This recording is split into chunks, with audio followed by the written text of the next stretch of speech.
Hi guys, நான் உங்கள் UA தமிழச்சி ரோஜா பேசுகிறேன். இன்றைக்கி ஒரு சின்ன பதிவு தான். இன்றைக்கி வந்து எவன் ஒருத்தன் தன்னை உற்சாகமாக வச்சுக்கிறானோ அவன் தான் வாழ்க்கையில் ஜெயிக்க முடியும். ஏன்னா அவன் ஜெயிச்சுட்டே இருக்கான்னு அர்த்தம். அவனை உற்சாகமாக வச்சுட்டு அவனோட திங்கிங் ஃபுல்லாக பாசிட்டிவாக வச்சுட்டு சிரிச்சுக்கிட்டு ஒரு சின்ன ஸ்மைலோட, எவ்வளோ கஷ்டம் இருந்தாலும் ஒரு சின்ன ஸ்மைலோட அவன் பிஸியாக வச்சுருக்கிறதுனால தான் அவன் வெற்றியை நோக்கி ஓடிட்டு இருக்கான், வெற்றியை நோக்கி பயணிச்சுட்டு இருக்கான்னு அர்த்தம். அவன் கண்டிப்பாக ஒரு நாள் ஜெயிப்பான். ஸோ நாம் உற்சாகமாக வச்சுக்கிறதுக்கு என்னென்ன ஃபஸ்ட் பண்ணணும்னு நினச்சிக்கோங்க.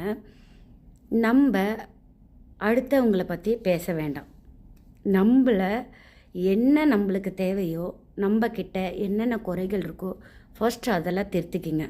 அப்புறமா நம்மளோட மைண்டை ஃப்ரெஷ்ஷாக வச்சுக்கிங்க. அப்புறமா நம்மக்கிட்ட ஒரு எப்போவுமே நம்ம கண்ணாடி பார்க்கும் போது ஒரு சின்ன ஸ்மைலோட ஆரம்பிங்க. உண்மையாக யார் என்ன சொன்னாலும் போங்கடா நீங்களாம் சொல்லிகிட்டே தான் இருப்பீங்க அப்படின்னு யார் என்ன சொன்னாலுமே சும்மா தட்டி விட்டுட்டு போயிட்டே இருங்க. உண்மையாகவே உங்களை நீங்கள் உற்சாகமாக பாசிட்டிவாக வச்சுக்கினா மட்டும்தான் நீங்கள் லைஃப்பில் ஜெயிக்க முடியும். இது எத்தனையோ வாட்டி நான் சொல்லிட்டேன், இன்னமும் சொல்லிகிட்டே இருப்பேன். ப்ளீஸ் உங்களை நீங்கள் உற்சாகமாக வச்சுக்குங்க. தேங்க்யூ. பிடிச்சிருந்தா லைக் பண்ணுங்கள், கமெண்ட் பண்ணுங்கள், சப்ஸ்கிரைப் பண்ணுங்கள். தேங்க்யூ.